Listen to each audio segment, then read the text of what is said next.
What's up, Stat Family? Told you we was coming back with another. We got John Salley, Real Talk, on Larry Bird, Michael Jordan, and who we fought in practice, and more. This is a live reaction. Make sure you hit that like button, hit that sub button, and comment below. Let's get it. Y'all already know what time it is, I promise you. Y'all already know. Y'all know. Goodbye. She's gone. It's big time. It's legendary. When I do that, it's legendary. I promise you. I promise you. Big Bird started that though. It was legendary ever since. I ain't gonna never forget it. Shout out to them real legends now once again. Shout out to y'all. Thank the Lord for another. We're gonna get to it early. We ain't gonna hold y'all too long. Let's get it.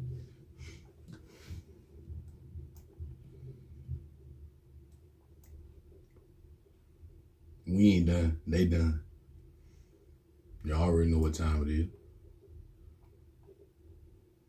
Showtime. Legendary time. Shout out to them real legends now. Promise you.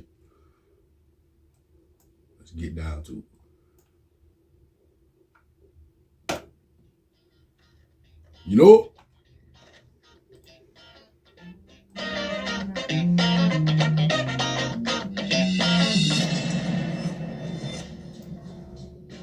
Big time. Shout out to Sean David. Hello, good day everyone, how's it going? I'm Sean David, thanks for tuning in. In today's episode, we got a very special guest in the house, NBA champion, John Spider Salley. John, how you doing, man? Hey, thank you, Sean. Thanks for having me, man. I've been waiting long enough to get my t-shirt, Beyond Meat, Go Vegan. Just telling you that before we even get going. Your health is your wealth. More on that on johnsalley.com. Now, John, you played against some of the best players of all time, and I recently talked to a former teammate of yours, Dennis Rodman, who told me, which I really found funny, that when he came into the NBA and he played against one of my favorite players, Larry Bird, that Larry used to school him in his first years. Now, you being a great defender yourself, playing for the Bad Boys, what was it like for you playing against Larry Bird, a player that is considered to be very slow, who couldn't jump? What was your experience? Like, they would say that, and I would be like, I don't think they're playing against the same guy I'm playing against. Because he was quick to get around you and quick to talk smack to you and quick to put 2 points in your face. And if he needed to, he did dunk when he did. But he realized, why should I jump up and dunk when I'm just wanting to put the ball in the basket? Now, John, you always came across to me as one of the guys who's always honest, brutally honest. So I will ask you something, and I hope you will remain the same way. Now, I have good sources. I heard that the practices that you guys had with the Bad Boys were very competitive. So I know that even teams that have, let's say, good guys on mostly on the team still had fights in practice. John, who do you fight in practice? Bill Laimbeer. Of course. Should have known. But I've always wanted, everybody wants to fight Bill Laimbeer. I learned a lot from Bill Laimbeer. I learned a lot. Everything about Bill Laimbeer in my career has been a learning lesson. So I appreciate that from Bill Laimbeer. But it gets to the point where, and it's funny, he doesn't do cheap shots. Like everyone saying he was a cheap shot artist.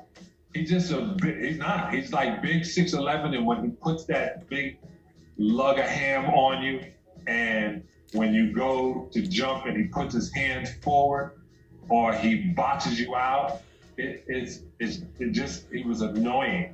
He was annoying. Okay, but I think you have a definition of cheap shots. You mean he doesn't hide his fouls, he makes it obvious. Well, if you're going to foul somebody, you should foul him. Yeah. You shouldn't foul him and turn into like Divock and be like, oh my God, the world's about to end. I'm looking like I'm a tiny player in Italy. No, ref, no.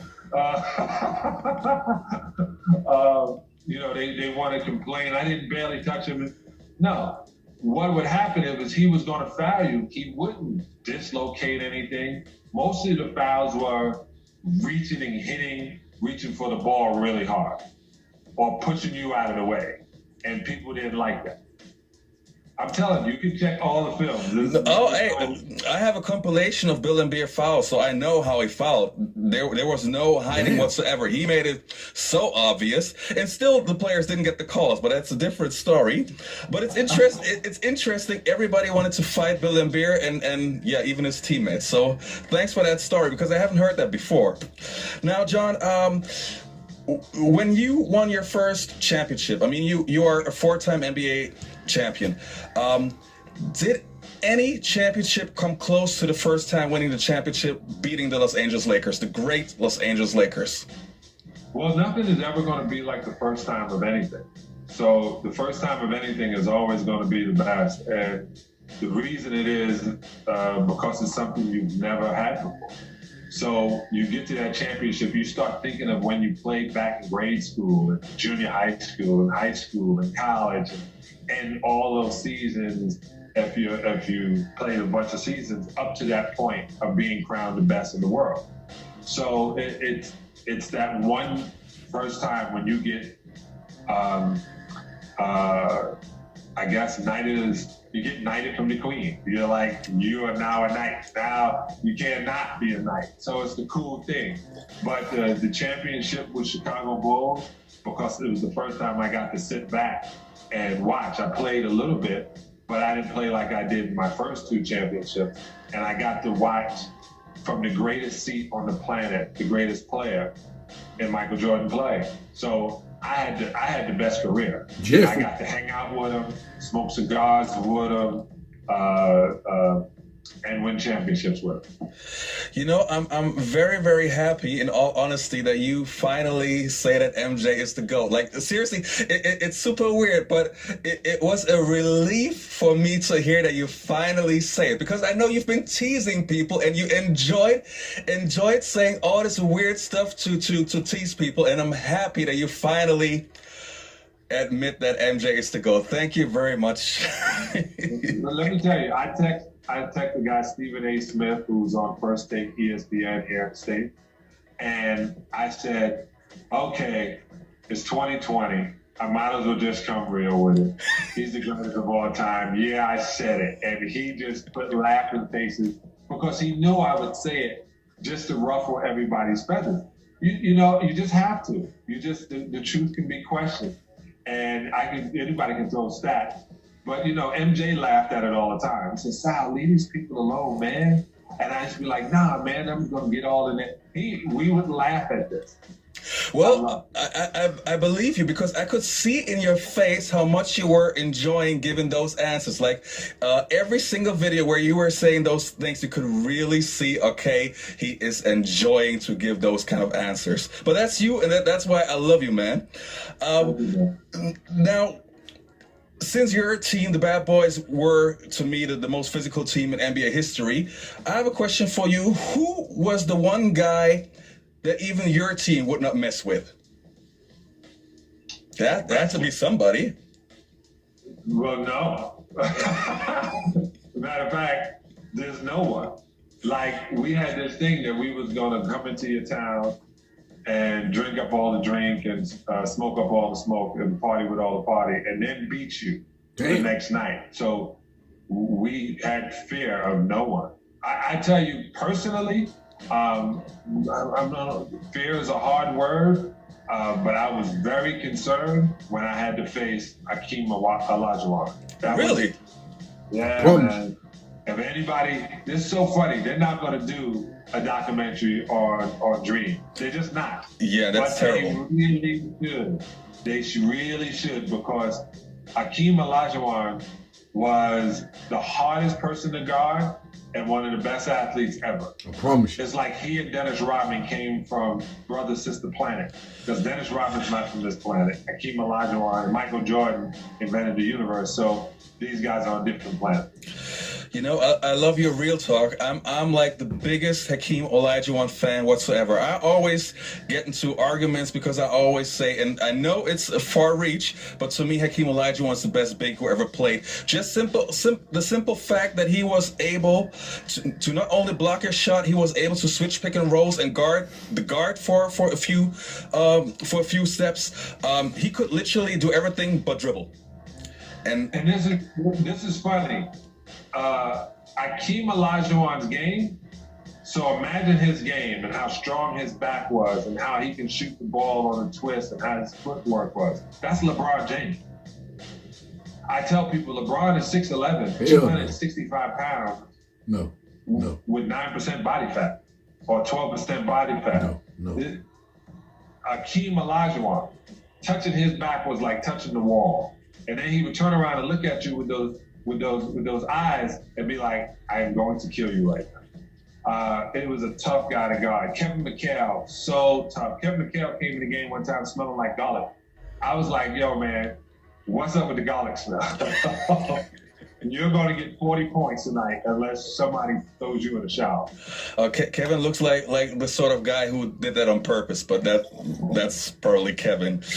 Now, John, one thing that I always wanted to ask you, you were actually playing for the Toronto Raptors in I think it was 1995, at a time where nobody wanted to play in Toronto. 95. Was that a favor for Isaiah, or did you really want to go there, in all honesty? Hey guys, watch out for the second part of the interview with me and NBA legend John Salley. Don't forget to hit that subscribe button, and I'll see you next time on the Basketball Time Machine. Sean David, it was legendary, as always. Shout out to them real legend. John Salley, we salute you, but I disagree on the Akeem Olajuwon, LeBron James. No. LeBron James is not Akeem Olajuwon. Akeem Olajuwon is Akeem Olajuwon. I promise you. The dream, his own game, two different games. Akeem Olajuwon, hey man, he gonna get it done, man. He gonna get it done now. I promise you, he gonna get it done. Olajuwon, Jeffrey, Bird, them guys get it done, man. I'm talking about they gonna get it done. They don't celebrate lose. I'm talking about they gonna get it done. I'm talking about no plan. They gonna get it done. I promise you now. Jeffrey, Bird, Olajuwon. Y'all already know they in my top 5. In my top 5, let me go and say my top 5, let y'all know. Kobe, Bird, Jeffrey, Dirk, Akeem Olajuwon. Come on, man. Promise you. They can't do nothing with us. Y'all just seen the top 5 now. Kobe, Jeffrey, Bird, Dirk, and Akeem Olajuwon. They can't do shit with us, man. We torture shit out there, man. I promise you. You can't do nothing. There's nothing you can do. There's nothing you can do. There's nothing. We might, if we playing make it take it, you ain't getting the ball back. I promise you. You ain't getting it back. There's too much work out there, man. There's too much shit out there, man. I promise you, too much artillery out there now. I promise you, no. We gotta disagree with you with John Salley. LeBron ain't nothing like the dream, I promise you. Real fans know that. LeBron James is LeBron James. He in his own lane. Olajuwon in his own lane. Jeffrey in his own lane. Bird in his own lane. And Kobe in his own lane. That's how you do it. They're real legends. I promise you. We salute them real legends now. It's legendary. Sean David, make sure you keep the interviews coming. Promise you, I'll be ready to watch them. Shout out to y'all. Hope y'all be ready to watch them too.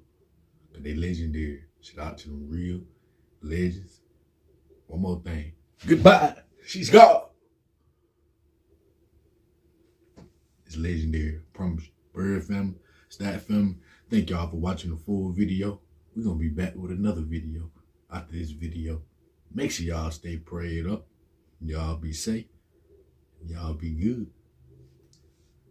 You know